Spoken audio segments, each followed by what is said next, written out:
ভূমি অফিসে ঘুষ চলে, পাসপোর্ট অফিসে চলে, সকল দফতরে চলে, সিন্ডিকেট চলে, দ্রব্যমূল্যের ঊর্ধ্বগতি চলে, খাদ্যে ভেজাল চলে, শিক্ষায় দুর্নীতি চলছে, পাড়ায় পাড়ায় মাস্তানি চলছে, মহল্লায় মহল্লায় মাস্তানি চলছে, জমি দখল চলছে, সব চলছে।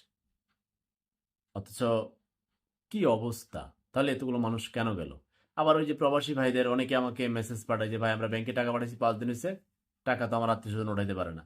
আবার প্রবাসী ভাইয়েরা যখন বিমানবন্দরে আসে এরারে কেলানি দেয় নানান বিষয় নিয়ে তর্ক বিতর্ক।